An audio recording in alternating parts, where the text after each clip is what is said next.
আমি যে ওষুধটা সবচেয়ে বেশি ভয় পাই সেটা হচ্ছে গ্যাস্ট্রিকের ওষুধ।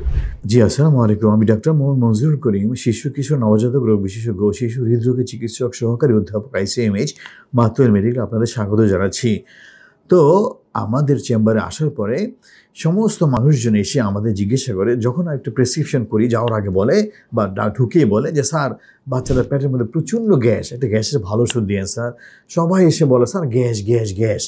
তো যে গ্যাসের ওষুধটা যেন একটা মহা ওষুধ। বলছি যে পাতলা পায়খানাটা বাবু পাতলা পায়খানা করছে, বলছে এর মধ্যে গ্যাস, পেটের মধ্যে গ্যাসের কারণে পাতলা পায়খানার জন্য গ্যাসের ওষুধ দিয়ে দেয়। বলছে বাবুর পায়খানা হচ্ছে না, কষা পায়খানা, ওইটার মধ্যে গ্যাসের ওষুধ। বলছে বাবু খাচ্ছে না, ওইটার জন্য ঘাসের ওষুধ। সমস্ত সমস্যা সমাধান যেন গ্যাসের ওষুধের মধ্যে। কোনো ডাক্তারের কাছে গেলে, কোনো পল্লী চিকিৎসকের কাছে গেলে, অথবা নানি দাদিদের কাছে যদি যখন কেউ কিছু বলে, বা নানি দাদির কোলে নেয় বাবুটাকে, পেটে হাত দিয়ে বলে বাবুর পেটে প্রচণ্ড গ্যাস, যেমন গ্যাস আর গ্যাস।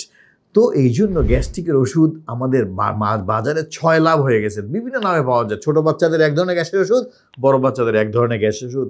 তো ছোটো বাচ্চাদের সেমিথিকন জাতীয় ওষুধ বিভিন্ন নামে পাওয়া যায়।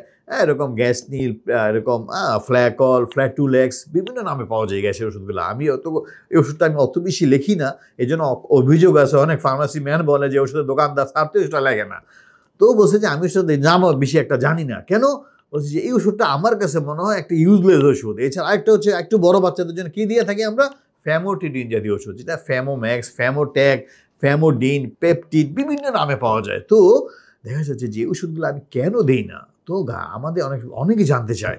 তো আমার পরামর্শ থাকে যে আমি গ্রামের মানুষদেরকে বুঝাই যে রান্না বান্না করে যেমন গ্যাসের কাজ হয়, গায়ে গ্যাস ছাড়া রান্না করা যায় না, ওইরকম পেটের মধ্যে যে গ্যাসটা আল্লাহ তাআলা সৃষ্টি করতে আমাদেরকে দিয়ে রেখেছে, ওইটা পেটের ভিতরে রান্না হয়। আমি যে খাবারটা খাই ওইটা পেটের ভিতরে হজম করতে গ্যাসটা সাহায্য করে।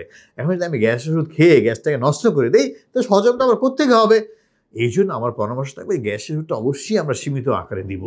অনেক সময় দেখা যায় আমাদের অনেক হসপিটালে, আমাদের অভিজ্ঞতা যেটা, যে হাসপাতালে অনেক দিন ভর্তি থাকলে আমাদের ওই বাচ্চাদের বিভিন্ন অ্যান্টিবায়োটিকের কারণে গ্যাস তৈরি হয়, বা দিতে হয় বিভিন্ন আলসার প্রিভেনশনের জন্য, আলসার রোধের জন্য।